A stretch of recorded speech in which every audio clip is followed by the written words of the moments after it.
Welcome back student, आप सभी को मेरे चैनल पे स्वागत है। चैनल पे नया है तो चैनल को सब्सक्राइब कर लीजिए, दोस्तों को जरूर शेयर कीजिएगा। इसके पहले जो हम लोग टॉपिक छोड़ के गए थे वह था स्वामी विवेकानंद। स्वामी विवेकानंद के बारे में हम लोगों ने अध्ययन कर चुके थे। तो कुछ दिनों से मैं आपकी क्लास नहीं ले पाया था क्योंकि वह पर्सनल कुछ परेशानियाँ आ गई थी, इसके कारण मैं आपकी क्लास नहीं ले पा रहा था। तो चलिए अब से आपके लिए कोशिश करूँगा कि क्लास कंटिन्यू रहे। आपसे निवेदन है कि वीडियो को ज़्यादा से ज़्यादा शेयर करें। आज का जो टॉपिक है वह है दयानंद सरस्वती। महर्षि दयानंद सरस्वती के बारे में हम लोग जानेंगे। आपकी जो एग्ज़ाम में क्वेश्चन एमएड से पूछे जाएंगे उसमें विचारक आपके हैं भारतीय विचारक, उनसे 1 से 2 क्वेश्चन आपको देखने को मिलेंगे। इनमें जो आपके है वह बेसिक चीज़ देखने को मिलेगी, उनका जन्म, नाम या उनके श्लोक या उनकी पुस्तक के नाम। इस तरह से आपको क्वेश्चन एमएड में पूछे जाते हैं, ना कि बहुत डीपली आपकी एग्ज़ाम में कोई भी टॉपिक से क्वेश्चन पूछे जाएंगे। तो चलिए हम लोग स्टार्ट करते हैं। महर्षि दयानंद सरस्वती। दयानंद सरस्वती जो थे एक आधुनिक भारत के महान चिंतक एवं समाज सुधारक थे। दयानंद सरस्वती क्या थे? आधुनिक भारत के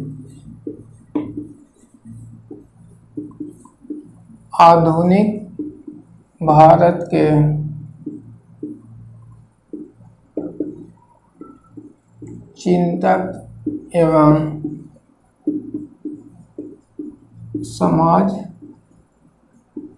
सुधारक थे। आपको याद रखना है, दयानंद सरस्वती क्या थे? वह आधुनिक भारत के चिंतक एवं समाज सुधारक थे। इन्होंने अपनी समाज के लिए बहुत ही बड़ा योगदान दिया है। भारत की स्वतंत्रता में भी इनका महत्वपूर्ण योगदान रहा है, तो ये ध्यान रखेंगे। इसके बाद हम लोग आगे देखते हैं।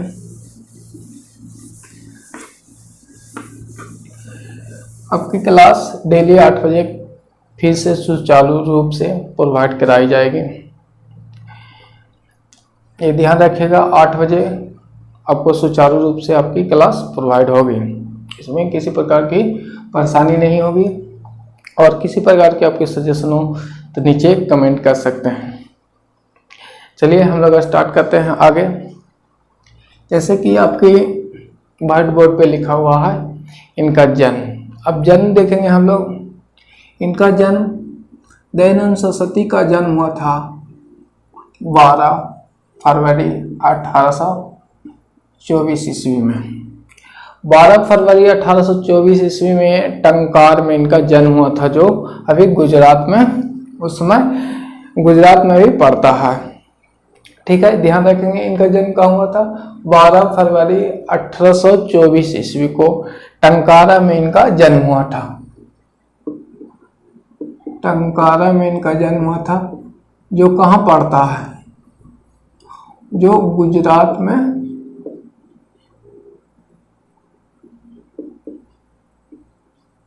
गुजरात में आपका है। दयाराम सरस्वती का जन्म कहाँ हुआ था? गुजरात में, यानी टंकारा में इनका जन्म हुआ था। इनकी जो मृत्यु हो गई थी 30 अक्टूबर 1883 ईस्वी को हो गई थी। इनकी मृत्यु 30 अक्टूबर 1883 ईस्वी में इनकी मृत्यु अजमेर में हुआ था।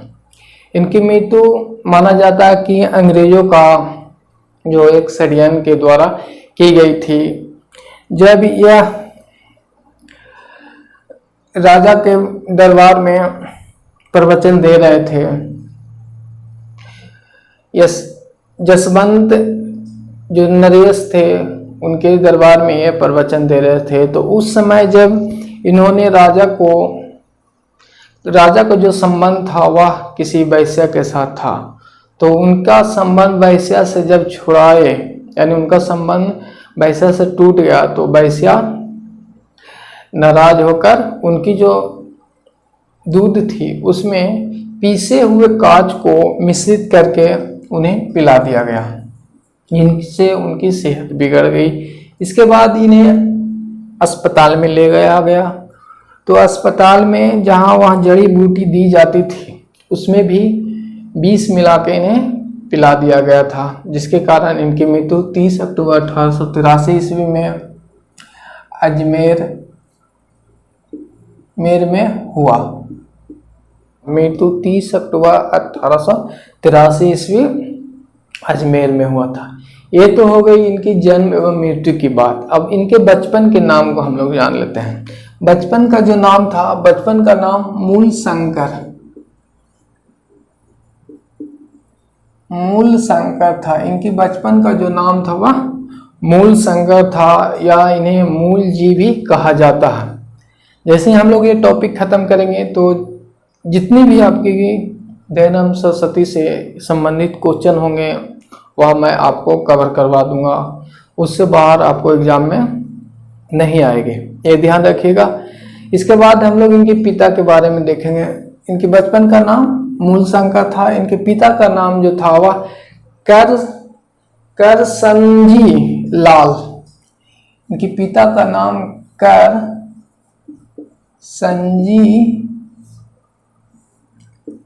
लालजी श्रीवास्तव था। इनके पिता का नाम आप याद रखिएगा, कर यानी टैक्स, कर संजी लालजी श्रीवास्तव इनके पिता का नाम था। वहीं इनकी माता का नाम यशोदा बाई था, और इनके गुरु का नाम, इनकी माता का नाम क्या था? यशोदा बाई था। इनके गुरु का नाम था बिरजानंद। इनके जो प्रमुख गुरु था वह बिरजानंद थे। इनकी माता का नाम यशोदाबाई, यशोदाबाई था, ध्यान रखिएगा, यशोदाबाई इनकी माता का नाम, और इनके गुरु का नाम बिरजानंद था।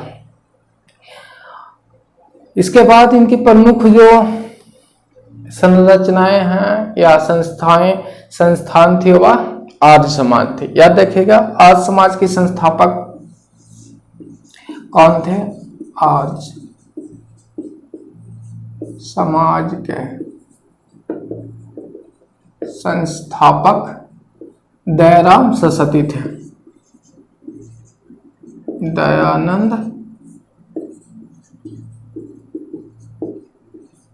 सरस्वती आर्य समाज के संस्थापक दयानंद सरस्वती थे। इन्होंने मुंबई में आर्य समाज की स्थापना की। कहाँ स्थापना की? मुंबई में। आर्य समाज की स्थापना का उद्देश्य था वेदों को प्रचार प्रसार करना एवं आर्यवाद यानी भारत को स्वतंत्रता दिलाना था। आर्य समाज की मुख्य उद्देश्य आप लोगों ने जान लिया, वेद का प्रचार प्रसार एवं भारत को आज़ादी दिलाना था। इसके बाद हम लोग चलेंगे इनकी नारा है। इनकी एक नारा है, वो याद रखिएगा, आपको एग्जाम में हमेशा ये पूछे जाते हैं, वेदों की ओर लौटो। याद रखिएगा, वेदों की ओर लौटो किन्होंने कहा है?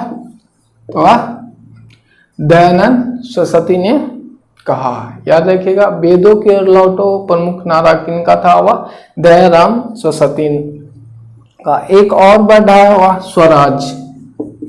स्वराज जो शब्द जो है वह सबसे पहले दयाराम सरस्वती ने ही दिए थे। इसके बाद हम लोग देखते हैं, जब इनके एक गुरु थे, ये गुरु के पास किस रूप में, बिरजानंद के पास, या कैसे पहुंचे, इसके बारे में हम आपको कुछ डिटेल में बताते हैं। ज़्यादा डिटेल जाने की तो ज़रूरत नहीं है, लेकिन थोड़ा बहुत कुछ बता देते हैं। जब अभी सावन का मंथ चल रहा है तो शिवरात्रि होती है, उसी तरह दयाराम सरस्वती अपने परिवार के साथ शिवरात्रि में मंदिर के पास यानी मंदिर में गए थे, जागरण था, तो उसमें सब परिवार यानी पूरे परिवार के साथ वह अपने परिवार के साथ मंदिर में गए। वहाँ पे शिव चर्चा हुई एवं शिव जी की प्रार्थना अर्चना वहाँ पे हुई। उसके बाद जागरण के बाद सभी लोग वहीं पे थे, तो उनकी सारी फैमिली के जो मेंबर थे वह सभी सो गए। सभी जो मेंबर थे वह सभी सो गए। किंतु दयाराम सरस्वती थे, वह जागते रहे और वह यह देखना चाहे कि जो भगवान शिव को प्रसाद चढ़ाई गई है वह भगवान शिव कब आते हैं और किस तरह से कब आते हैं और कब खाएंगे, ये देखने के लिए वे सारी रात जगे रहे। किंतु जब तक वह जगे रहे तो देखा कि वहाँ से जो भगवान को भोग लगाया गया था यानी प्रसाद चढ़ाया गया था भगवान पे, वह प्रसाद को चूहे आके खा रहे हैं। तो इनसे उनकी हृदय में बहुत तकलीफ हुई और वह अपने फैमिली से क्या कहते हैं वो लड़ने लगे कि जो भगवान अपनी प्रसाद की रक्षा नहीं कर सकता, जिन्हें हम चढ़ाते हैं वह खा नहीं सकते हैं, तो पूजा करने से क्या फायदा है। तो इनसे वह अपने परिवार में विवाद इस घटना से हुई और उसके बाद वह अपने गुरु यानी शिक्षा के लिए, ज्ञान प्राप्ति के लिए वह निकल गए, सत्य की खोज के लिए निकल गए।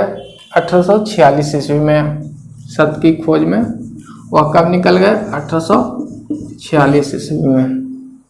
और यह अपने गुरु बिरजानंद के पास अध्ययन करने लगे। उस दौरान इन्हें बिरजानंद मिले और उनसे वह अपना अध्ययन प्राप्त किए। इन्होंने ब्राह्मण यानी पंडित बनने के लिए वेद ग्रंथ आदि का अध्ययन किया, जिसके फलस्वरूप इन्हें अपने ज्ञान में उन्नति हुई और यह आज हमारे सामने एक महापुरुष के रूप में जाने जाते हैं। दयाराम सरस्वती ने भारत की आज़ादी में एक अहम भूमिका निभाई थी। तो ये हो गया आपका दयाराम सरस्वती की जीवन परिचय को हम लोगों ने देखा। मेन टॉपिक जो आपको थी पॉइंट, वेदों की ओर लौटो और समाज की स्थापना, स्वराज शब्द सबसे पहले किसने दिया और इनका जन्म, मृत्यु एवं बचपन के नाम नेसेसरी आपको याद रखना है। इन सभी चीज़ों शब्दों से यानी सेंटेंस से आपको एक क्वेश्चन देखने को आपके एग्जाम में नेसेसरी मिलेगी। आपकी कोई भी यूनिवर्सिटी हो, BHU हो, काशी हिंदू विश्वविद्यालय हो या पटना यूनिवर्सिटी हो, मेनली ये तीनों का भी एग्जाम टेस्ट निकला हुआ है। तो आप सभी के लिए बेनिफिशियल है। आप ये ना सोचें कौन सा यूनिवर्सिटी के, आपकी जो टॉपिक है मैं उसी टॉपिक को आपको अध्ययन करा रहा हूँ।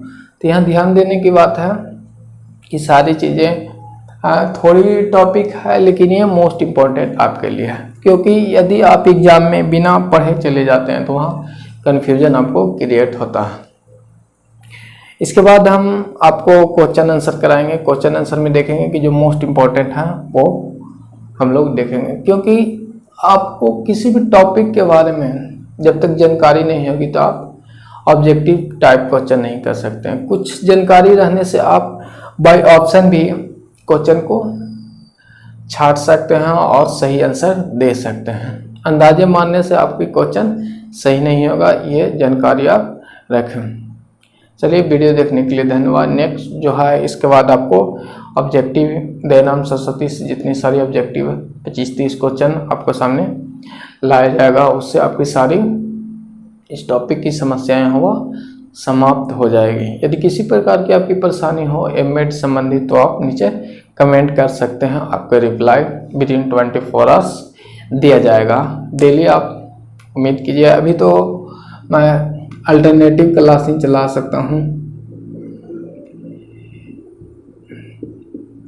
MWF में ही चला सकता हूँ, किंतु ये वीडियो आज संडे को है वो मैं आपको प्रोवाइड करा दूंगा, क्योंकि मुझे थोड़ी परेशानी है जिसके कारण डेली क्लास लेने में मैं सक्षम नहीं हो पाऊंगा। यदि आपका कमेंट रहा तो विचार किया जाएगा, कुछ शिक्षकों को आपको प्रोवाइड कराई जाएगी। चलिए, वीडियो देखने के लिए धन्यवाद।